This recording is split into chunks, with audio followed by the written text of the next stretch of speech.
Some of y'all been here all 6 weeks of the series. You still jump at that, okay? You got guilty conscience is what's going on. I know. Hey, my name's Jim Dunn. I'm the lead pastor here. And as Tina said, this is the last week of a series called Arrows. And the series, the purpose, the hope is that we've been able to provide some encouragement, maybe some help for parents of kids all the way from 0 to age 18. And we broke that down into kind of some different stages along the way. And today we're going to wrap up by talking about parenting in what I would refer to as the dreaded teenage years from 13 to 18. And so let me reset real quick just for those of you who might not have been with us, or it's been a series where we've covered a lot of ground. So we've been gleaning insight, kind of started from some wisdom from an ancient king named Solomon. Now this guy Solomon was known for his great wisdom back in his time. As a matter of fact, he was known in his time as the wisest man alive, and people from all over the world would literally travel to sit at his feet and learn from his wisdom. And we have the great fortune of having a lot of that cataloged in what we call the Bible, the Scriptures. And Solomon wrote a book called Proverbs. It's all kinds of little nuggets of wisdom that he cataloged for his children. And we're going to look into that some today. But he also wrote a psalm. If you were to take your Bible out and kind of open it up just about the middle, if you have an Old and a New Testament, a full Bible, right about the middle, 150 different psalms. And Solomon wrote one of those, and he gives us this little nugget of wisdom that is so profound. He says something, first of all, that even if you're not like a Bible reader, I bet you've heard this before.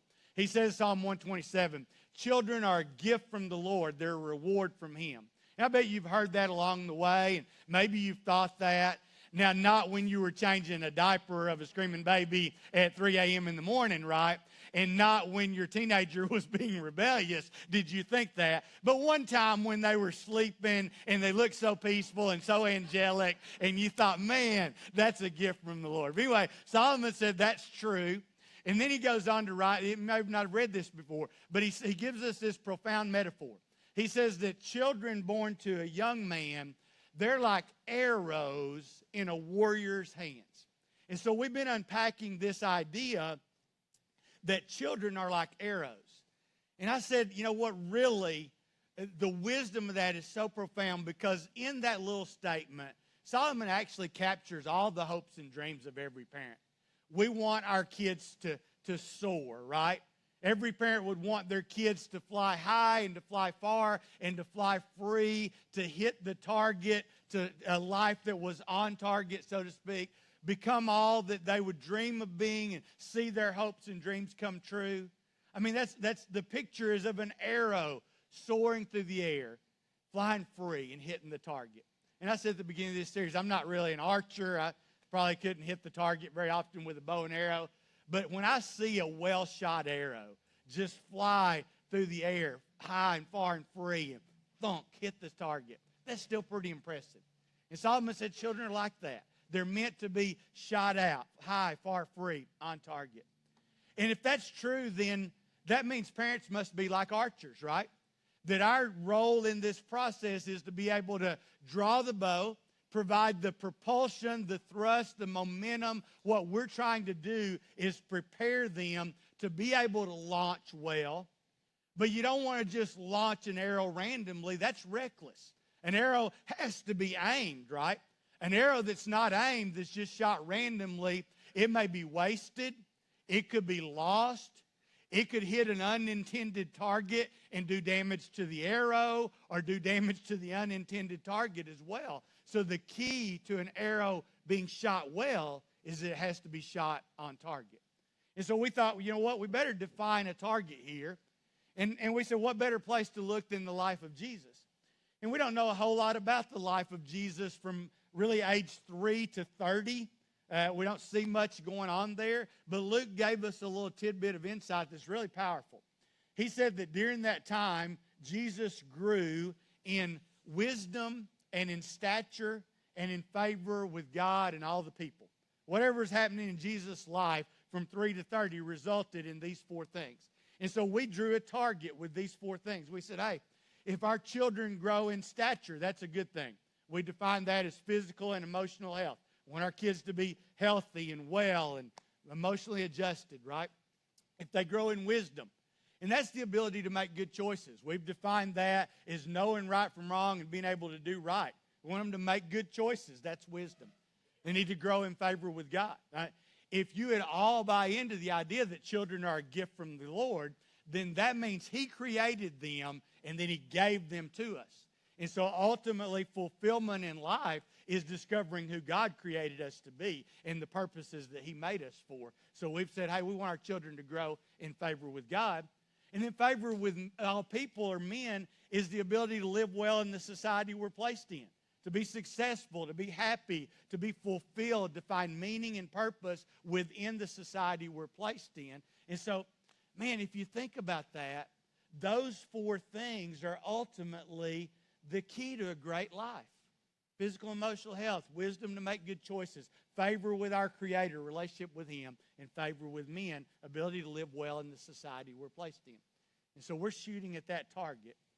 And with the bullseye, we said, hey, you know what? That's unique. Every kid is unique. Every parent is unique in your hopes and dreams.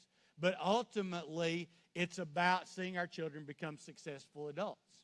And we said all along the way, the profound parenting advice I can give is to remember that we're not raising children, we're ultimately raising adults. The way this thing works is they grow up, and we do our job to launch them out well on target.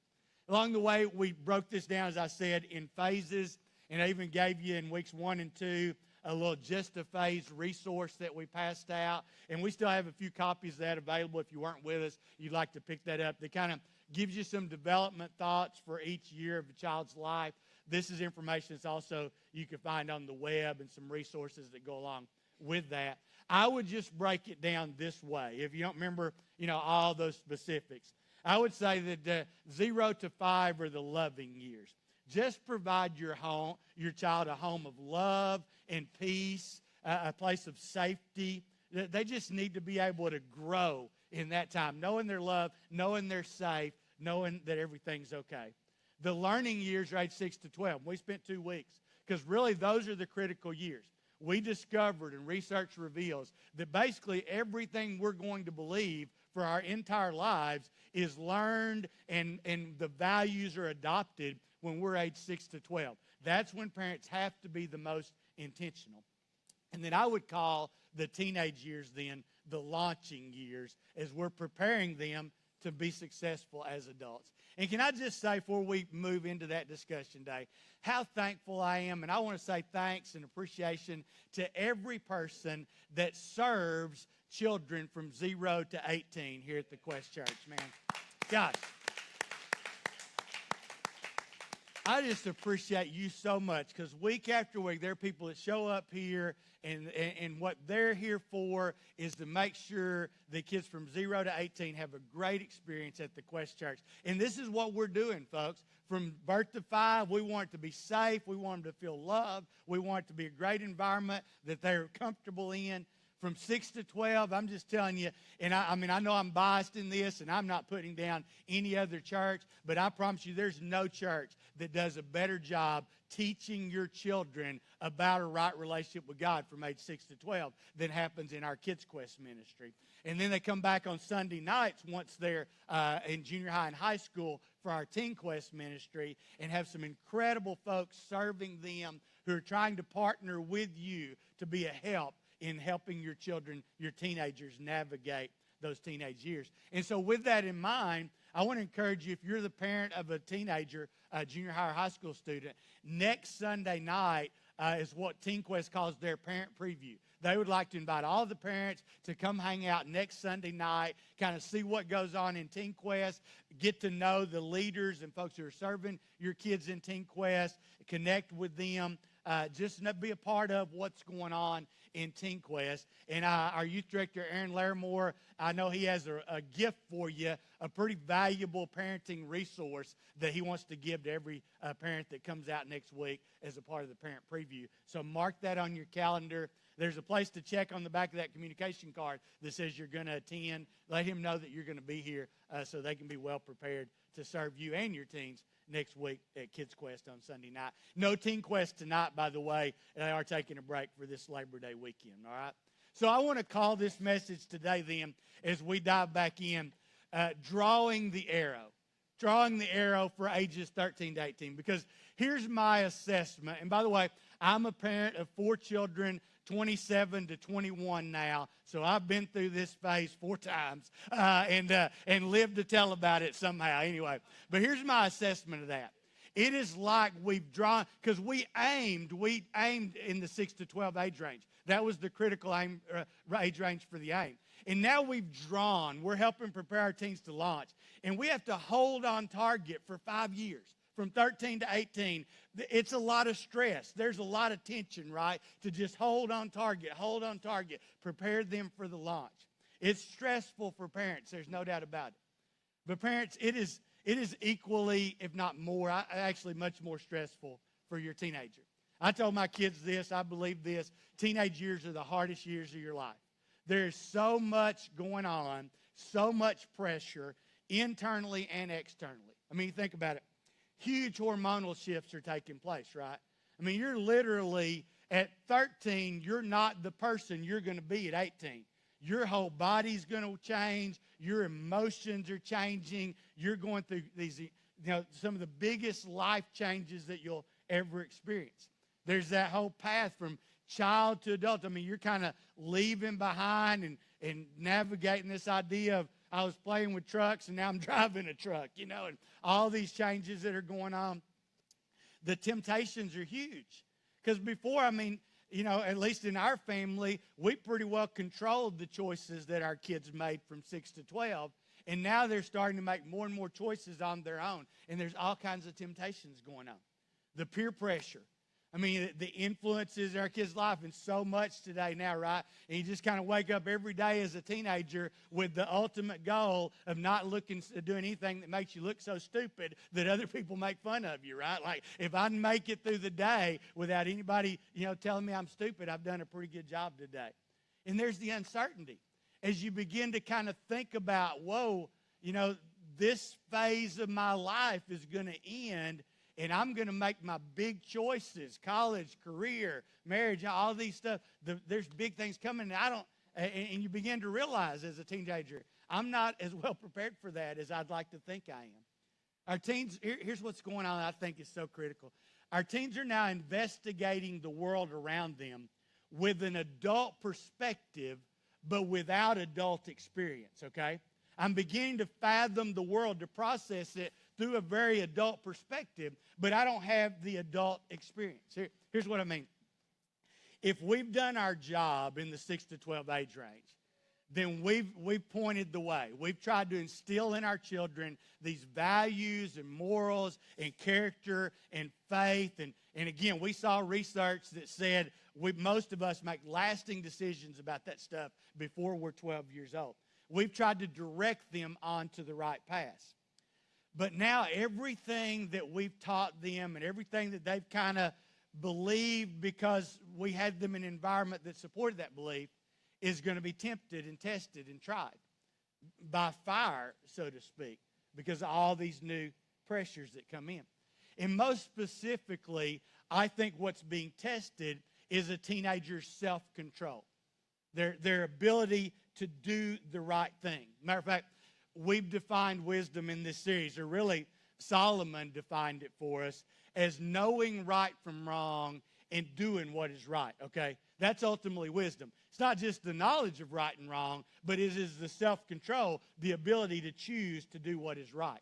And Solomon believed in what he said over and over to his children, because remember I told you he wrote Proverbs to pass on wisdom to his children, that this wisdom by this definition is ultimately a protection. Proverbs chapter 4. Learn to be wise and develop good judgment. Don't forget or turn away from my words. Don't turn your back on wisdom, for she will protect you. Love her, and she will guard you, okay? So here's how I process that. Solomon's equation says knowledge plus self-control equals protection. When I know the right choice to make, I know that this is the better path to go down, and I have the self-control to choose that path, even though the other option might be more tempting, might seem to be more immediately gratifying, whatever the case might be. But I know and have the ability to make the right choice. I'm generally going to experience a good result, right? I'm going to be protected. I reap the rewards of that.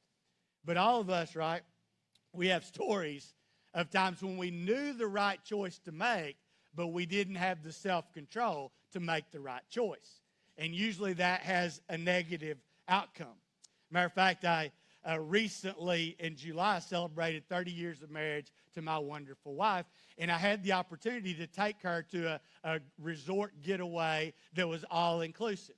Now, that's only the second time we'd ever been to one of those, but those of you who know about them know that by all-inclusive, generally two things are unlimited. There's unlimited alcohol and there's unlimited food, right? And I know that too much of either one of those is not good for me, okay? I know that either one of those in excess can be a problem.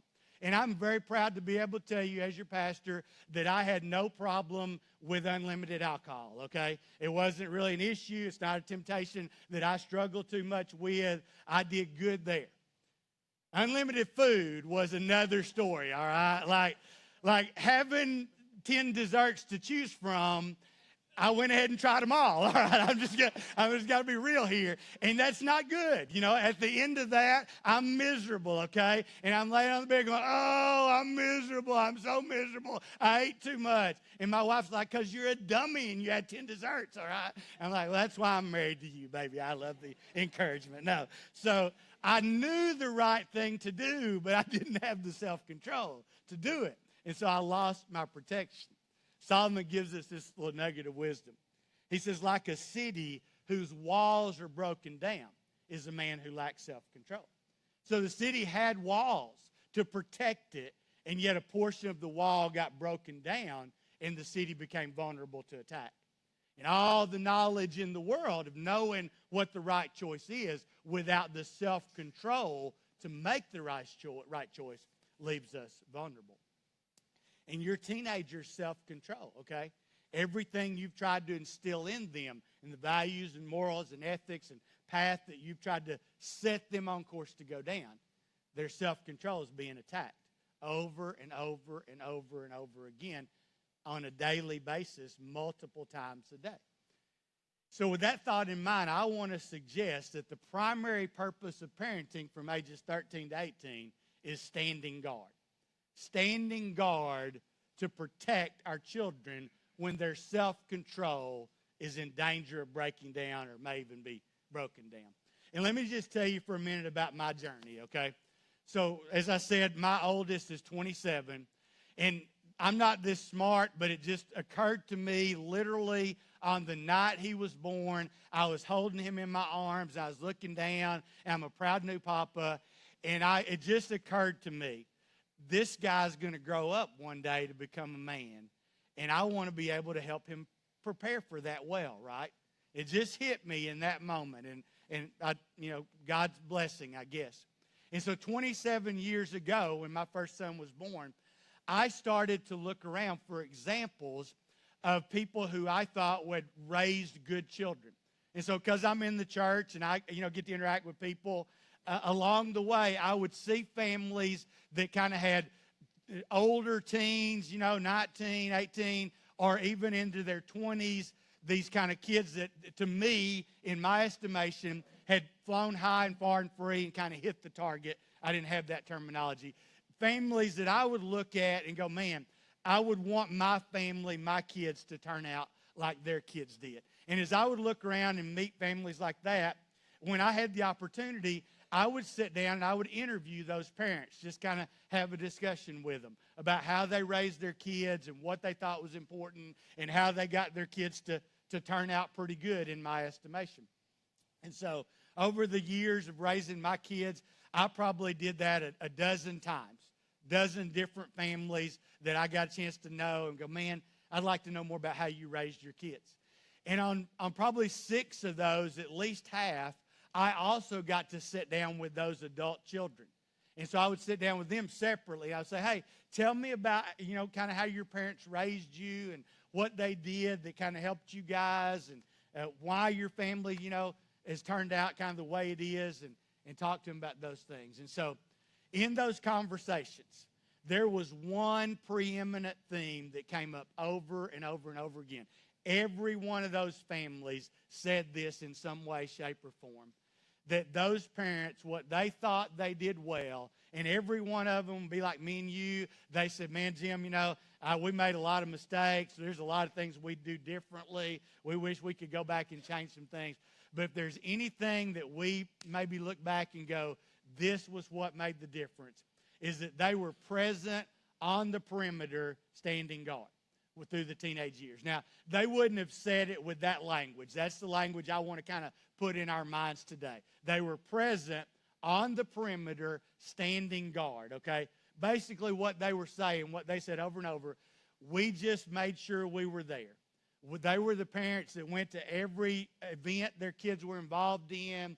They drove the teams. They chaperoned the events. They made their house the hangout so that their kids could invite their friends over to their house. They did everything they could to stay connected with their teenagers and to be involved in whatever way they could in what their kids were doing. Present, not taking it over on the perimeter because they're letting their kids have their freedom, but being on the perimeter, standing guard, so to speak. And that's what they would say over and over and over again in some way, shape, or form. When I sat down with those kids, and like I said, about 6 of those families, I got to know the kids well enough, these kind of grown children. What did your parents do? What do you remember? Inevitably, all of them said 2 things, okay? Number one, every one of those families, their kids said, man, as we look back, our parents were pretty strict. They were probably stricter than most other parents. But it wasn't something they resented. They didn't say that with any resentment.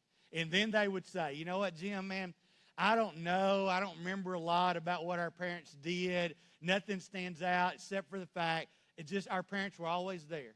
Like every time I looked in the stands, my parents were there. They drove the team. They chaperoned the events. Our house was the hangout. My parents were always connected, right? They always stayed interested in things that we were doing. They were always present. And I don't know if they even recognized their parents were present on the perimeter protecting, but they stayed present. And so Meredith and I, man, that's what we did. Throughout this series, I've tried to bring some folks up just to share some practical advice. I'm not saying that's the best advice. I'm not saying what we did is the only way or even the best way. But when our kids became teenagers, we just chased them, so to speak. We were just present on the perimeter. We began to arrange our lives around their lives. And literally, there's a stage in our lives where you call and say, Pastor Jim, we'd like to take you and your wife out. I'd be like, yeah, probably 4 months from now, I think we've got an opening because we got 4 of them, right? They're this, all the time. You guys know, if you've been around the Quest, I love to play softball, play a lot of softball, but I put all that on hold when the kids were teenagers. We did basically 2 things. We worked and we chased our kids around. And I'm not saying that's the only way. We just chose to be present on the perimeter protecting. And as I think about that, there are 2 things that stand out that we found ourselves protecting from, okay? 2 self-control saboteurs. If I can put some kind of, framework to personal experience. 2 things that we saw over and over and over again we had to be on guard about. Number 1 was companions. And Scripture says over and over things like Solomon wrote, he who walks with the wise grows wise, but a companion of fools suffers harm. And the Apostle Paul comes along 2,000 years later, and he says, don't be misled. Bad company corrupts good character. And folks, here's what's going to happen. And this is such a tough deal. But all the values and character and morals and ethics and faith and stuff you've tried to instill in your children, now they're going to have a lot more opportunity for companionship with people who don't share those values and ethics and morals and all those things. And you need to read the book of Proverbs, man, because over and over, Solomon would talk about, you hang out with these type of people, this is the result you get. And you're going to have to make some really hard calls. The reality is you're going to get some hard calls. Because what's going to happen is you're going to say to your teenager, you can't go there, you can't hang out with those people. And then they're going to say to those people, my parents won't let me hang out with you. And then those people are going to say to their parents, Monica's parents won't let her hang out with me because she says I'm bad company. And then you're going to get that call or you're going to get that angry message. You're going to get that Facebook post about you. And listen, I'm not trying to judge anybody, and I had these conversations, and Meredith and I weren't necessarily the most popular parents in some circles, where I would just say, look, I'm not judging how you raise your kids. These are the values and character and ethics and morals that were important to us, and the mix of our kids together is not a good one for those things. And I'm not saying your kid's a bad kid. It's just the choice that we're going to make. And, you know, don't be misled. Here's the thing. Don't be deceived about this. Bad company corrupts good character. And so you have to be present, standing guard about those companions. The other thing would be compromise. As they continue this journey, then, the temptation is to compromise the values and morals and ethics and all those things that we've tried to instill in them, constantly being tempted to compromise those things. Solomon said it this way. He said, the wise see danger ahead and avoid it, but fools keep going and get into trouble. And here's what's going on. As I said, teenagers are now navigating the world with a more adult perspective, but lack of adult experience. And so they don't have the experience to know that certain choices lead down bad roads. I literally sat down with my teenagers at one point, and I took a piece of poster board, and I drew a kind of a winding path. And I said, you guys are here. And I put them at this spot. And I said, your mom and I are down here on this path. And all this distance between where you are and where we are, we've been there, okay? And I know you don't think we know anything, and I know you don't think we understand, but we've covered all this path, and we know some things. We know there's some bad choices along the way. We know when you compromise here what it leads to. We've made the mistakes, and we don't want you to make the mistakes. And so just if you can keep this in mind, I said to my kids, just know that when Mom and I stand in the way of you going down some path, it's because we see danger ahead, okay, that you can't see because you just don't have the perspective, the experience. And we're not trying to fence you in. We're trying to fence the danger in to keep you away from it because we love you. And if you could just remember, I would tell my kids, and I know this is going to be hard, but when you're frustrated and angry with us and all that, we won't always get it right. I want you to know that. But everything we do, we're doing it because we love you. And nobody loves you more than we do. Nobody cares more about your health and success and all those things than we do. The song, I'll Be There For You, no one knows me like you do. No one knows you better, teenagers, than your parents. They've been with you from 0 to now. They've seen it all. They know your weaknesses, your struggles. They know where you're prone to compromise. And can I just say to the teenagers in the room, if you could just every now and then step back, and I get it, believe me, I understand why you feel like your parents don't understand. They don't know, and they don't know what you're dealing with. I get that. But if you could just step back every now and then and go, okay, whatever they're doing here is to protect me, right? The reason they're standing in my way of going down this path, it's not because they don't want you to experience something good. It's because they're trying to protect you from what they know is a potential danger down the road. And you don't know that yet because you just haven't been down that path. And one of these days you'll look back, and there's some of those things you'll go, man, I'm so glad my parents were there present on the perimeter to protect, okay, against compromise. Meredith and I then, just again, and this is our personal journey, okay, this is my opinion. You can take it or leave it. Please know that. But we did two things as we kind of look back. I want to call these, again, to create some framework, 2 century positions that we took. As we were present on the perimeter standing guard, there were 2 things that we think were really important, for our family in trying to protect our kids. One was a family meal.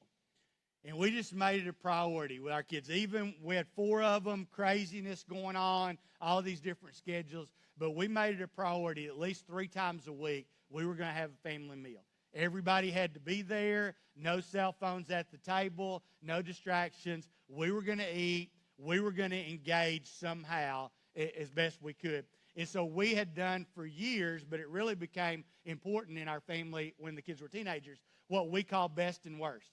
And so at our table, we would go around, and everyone would share the worst thing that happened to them the previous day or kind of the past 48 hours, whatever the case might be. What's the worst thing that you've dealt with? Everybody go around and share their worst. Mom and Dad, we join right in. And the more authentic you are, the more authentic your kids are going to be. And then we get to go around and share the best thing that's happened to us. And listen, not every time was that deep, meaningful discussion. Sometimes it's just kind of fluff, But often it led to sometimes hours of family discussion where we just sat around the table and we stayed connected with each other. And at a time when teenagers are going to try to shut you out, that's just natural. We created this space where, hey, we're going to get together whether you like it or not. You're going to be here. And if you engage, it's better. And our kids bought into that. As a matter of fact, we still do that to this day.